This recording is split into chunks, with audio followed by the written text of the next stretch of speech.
Hello students, इस video में हम इन टेक्स्ट क्वेश्चन करेंगे यूनिट सॉल्यूशन का। क्वेश्चन नंबर है 1.7। स्टेटमेंट देखो क्या है। Henry's law constant for CO2 in water is 1.67 multiply 10⁸ pascal at 298 kelvin.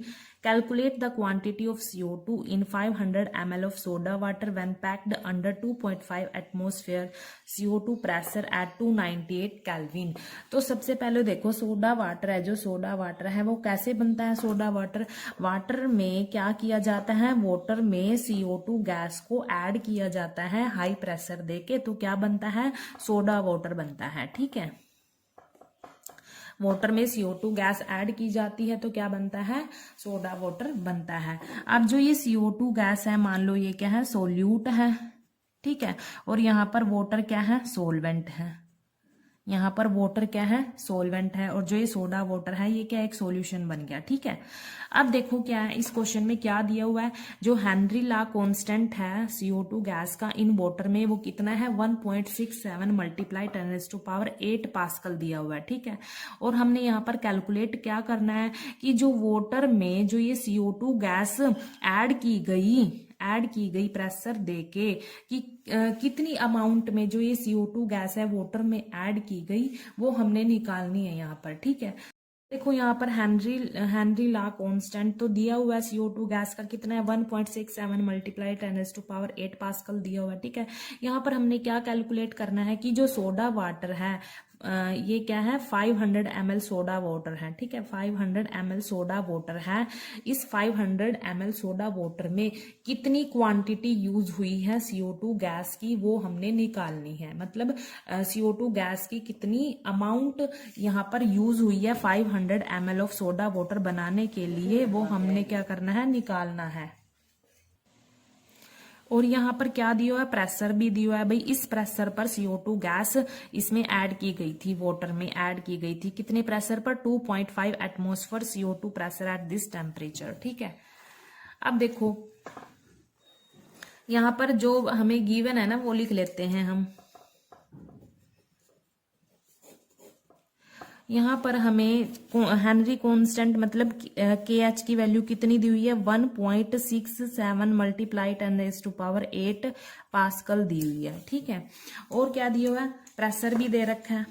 CO2 gas का प्रेशर कितना दिया हुआ है, 2.5 एटमॉस्फेयर दिया है। ठीक है, तो ये डिफरेंट टर्म्स मतलब डिफरेंट टर्म्स में दी हुई है। ये पास्कल में दी हुई है, ये एटमॉस्फेयर में दिया है, तो हम इनको सेम कर लेते हैं यहाँ पर। अब देखो यहाँ पर जो हमारे पास 1 एटमॉस्फेयर है, अगर हम उसको पास्कल में कन्वर्ट करेंगे तो 1 एटमॉस्फेयर किसके इक्वल होगा, 1.0135 मल्टीप्लाई 10⁵ पास्कल के इक्वल होगा।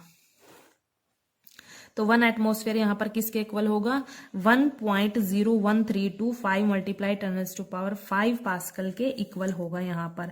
ठीक है, तो हम इसको पास्कल में कन्वर्ट कर लेंगे। यहाँ पर कैसे कन्वर्ट करेंगे, 2.5 को इससे मल्टीप्लाई कर देंगे तो ये पास्कल में कन्वर्ट हो जाएगा। यहाँ पर हमने ये 2.5 को मल्टीप्लाई कर दिया 1.01325 मल्टीप्लाई 10⁵ पास्कल। ठीक है, इसको हम सोल्व करेंगे तो हमारे पास क्या आएगा, सोल्व करके 2.53125 मल्टीप्लाई 10⁵ पास्कल। तो ये हमारे पास जो प्रेशर है CO2 गैस का, वो हमने पास्कल में कन्वर्ट कर लिया। ठीक है, तो अकॉर्डिंग टू हेनरी लॉ हमारे पास फॉर्मूला क्या होता है, ये होता है P pressure of CO2 gas किसके इक्वल होगा, Henry constant multiply mole fraction of CO2 gas, ये हमारे पास फॉर्मूला होता है। ठीक है, अब देखो हमें यहाँ पर कौन कौन सी वैल्यू पता है, हमें हेनरी कांस्टेंट की वैल्यू भी पता है, हमें यहाँ पर प्रेशर की वैल्यू भी पता है, तो इनकी वैल्यू हम पुट कर लेंगे यहाँ पर। ठीक है,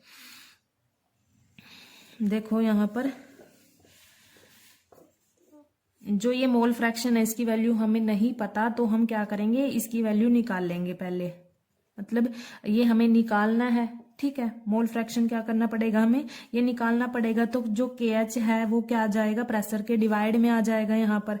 तो मोल फ्रैक्शन ऑफ CO2 किसके इक्वल हो जाएगा, यहाँ पर pressure of CO2 gas divide by Henry constant के इक्वल हो जाएगा। ठीक है, अब देखो प्रेशर कितना था CO2 गैस का, ये है प्रेशर 2.533125 मल्टीप्लाई 10⁻⁵ पास्कल।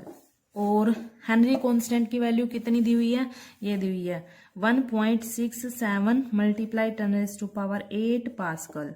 पास्कल से पास्कल कैंसिल हो जाएगा, तो यहाँ पर हम इसको सोल्व करेंगे तो क्या आएगा, सोल्व करके मोल फ्रैक्शन ऑफ CO2 क्या आ जाएगा यहाँ पर 1.515684131737 मल्टीप्लाई 10⁻³ आ जाएगा। ठीक है, तो ये ज्यादा बड़ी टर्म है तो हम इसको यहाँ तक लिख लेते हैं, 8 तक लिख लेते हैं इसको 1 पॉइंट, क्योंकि ये ज्यादा बड़ी वैल्यू है ना।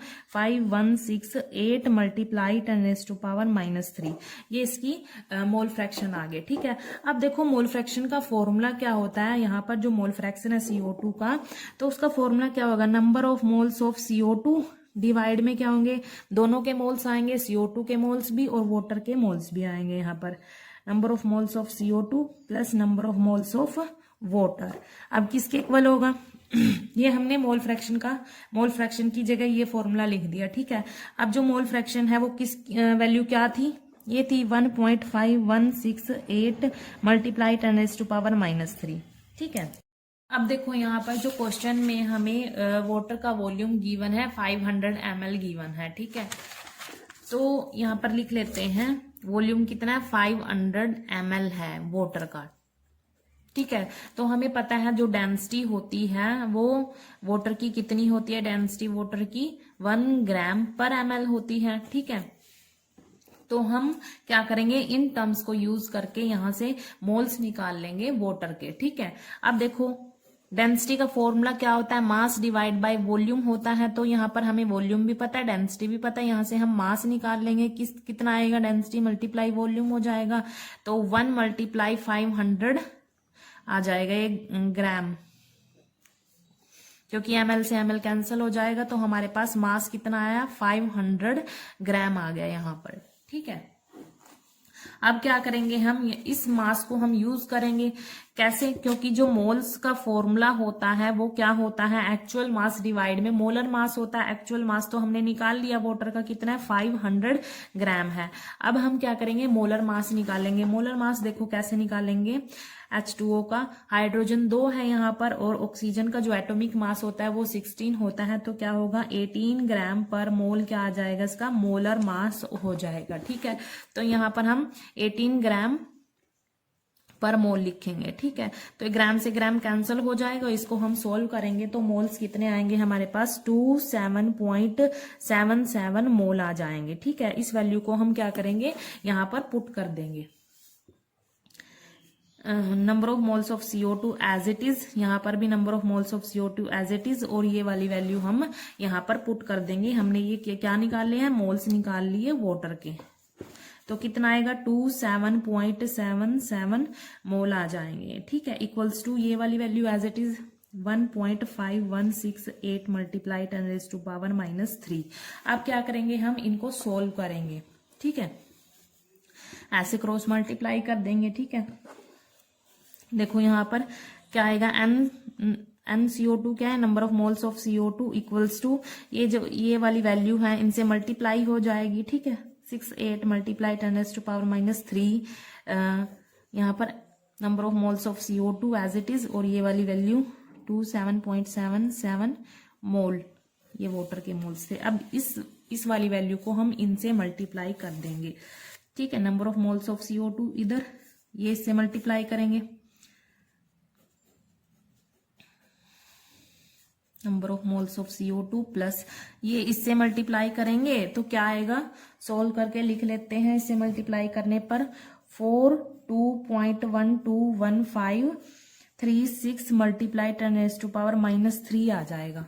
ठीक है, इसको सोल्व करके, मतलब जो ये वाली वैल्यू है हमने इससे मल्टीप्लाई की तो ये आ गया, ये वाली वैल्यू आ गई। ठीक है, अब क्या करेंगे, देखो यहाँ पर ये वाली टर्म्स है जो सेम है, number of moles of CO2, number of moles of CO2, इनको एक साथ ले आएंगे। ठीक है, तो यहाँ पर ये प्लस में इधर माइनस में आ जाएगी, number of moles of CO2 minus 1.5168 multiply 10⁻³ number of moles of CO2 equal में ये वाली वैल्यू रह जाएगी 1536 मल्टीप्लाई 10⁻³ अब नंबर ऑफ मोल्स को हम क्या करेंगे, कॉमन ले लेंगे।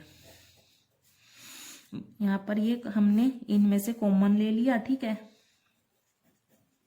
ये थोड़ा ना मैथमेटिकल कैलकुलेशन इसमें ज्यादा है।